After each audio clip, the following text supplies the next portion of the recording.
When learning about opening principles, a lot of questions remain unanswered. Just consider one corner.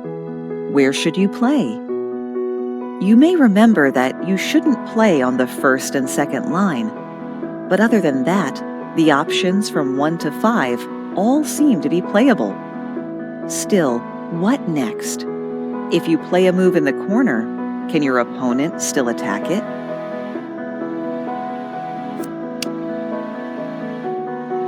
What we're interested in is global opening ideas, how we spread our stones across the board, and what relation they should have. Of course, Fuseki is a very broad and flexible field, and we cannot go into all the details. We don't have to either. Still, it is worth exploring some of the relevant concepts, and maybe you can even come up with your own Fuseki at the end.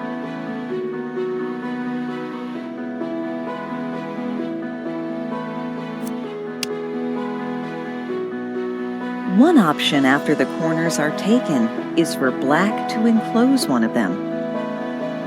1 to 4 are the main options to consider, depending on how territorial or influential you feel.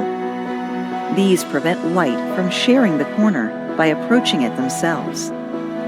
Enclosures from 4-4 cornerstones are also possible, although it is less popular since emphasis is not mainly on territory. Still, similar shapes can be used. If white minds their own business and does not play on the right side, black 7 nicely develops a framework.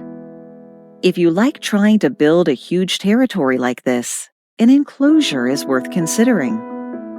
Note that 7 could be on the third line as well. Take a look at the game on the right to see how this move and idea may develop.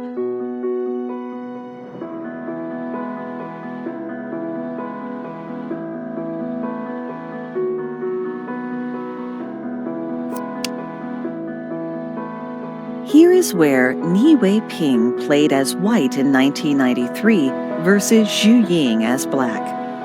Immediately after opening, white started to make trouble in the black sphere of influence. You may notice that this example game is pretty old. That is because framework strategies have gone rapidly out of fashion since then, putting more emphasis on territory. Still, games like this can be fun and are still popular among amateur players.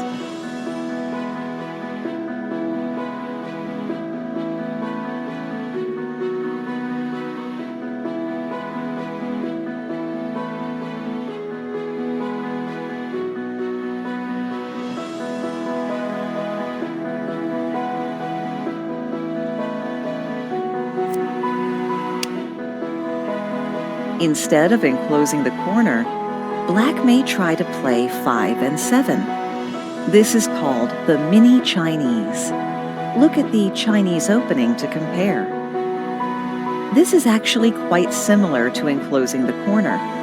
The difference is, of course, that white may still approach the lower right corner.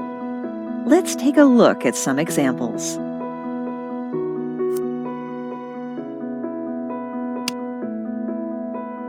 Here we show 3 common mini Chinese opening variations.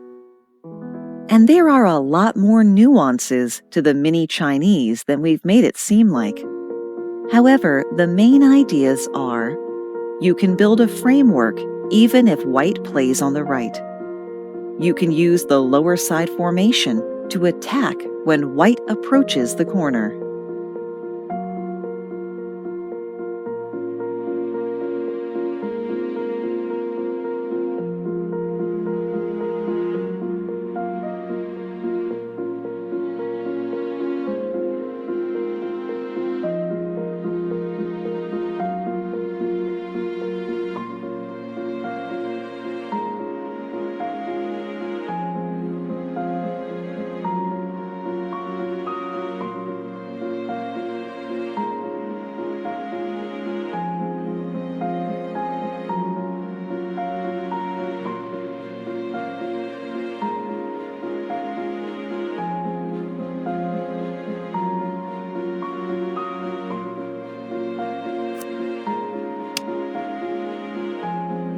The pattern was first created and developed by Japanese Go player Kobayashi Koichi in the 1980s. With 3, black is less likely to enclose the corner directly, as it would be facing the white stone.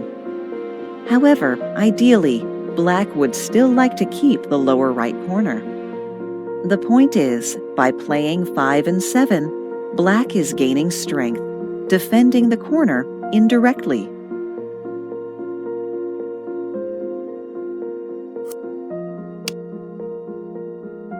As shown in the example on the right, instead of defending the corner directly, black is limiting white to playing a pincer. This fight should be beneficial for black. Not only has black almost secured the lower side as territory, but they have also managed to keep the corner as well as play on the right side. This is not a good result for white.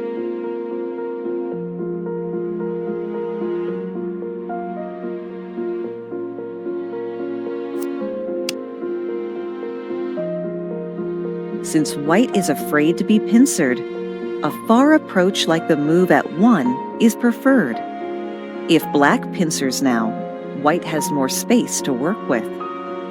Of course, white could have simply played on the right side without approaching any corner to avoid these complications. What do you think about an indirect defense like this?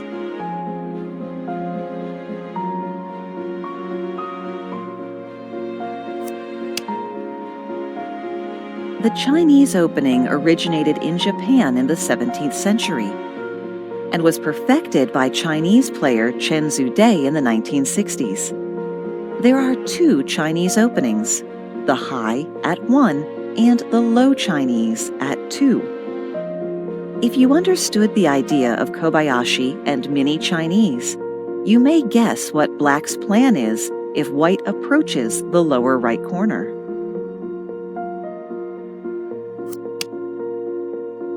As shown in the example on the right, black is limiting white's eye space, and the stone at 5 is working to put pressure on white. Black is happy with this attack, as they will benefit on the top and lower right side. The Chinese opening aims to establish a position on the right side, balancing 3rd and 4th line stones. It indirectly takes care of white approaching the corner, and can possibly turn into a framework type of game.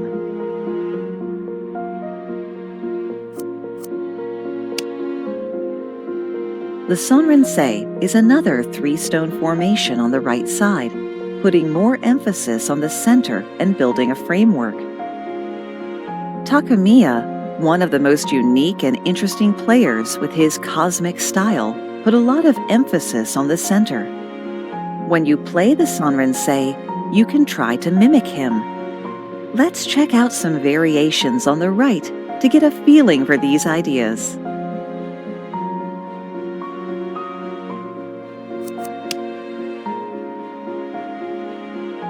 In An Effective Fuseki Strategy, Miyamoto explains, "It is no fun to always play a common Fuseki. Sometimes you should try to devise an elaborate plan and play a free and bold Fuseki. This might help you to enlarge your Go perception." Let us take a look at some of the strange but interesting openings. The black hole Fuseki puts incredible emphasis on the center. This has been developed by So Yukoku and Cho Yu, and even played in tournament games with success.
disrupt any big ideas white might have.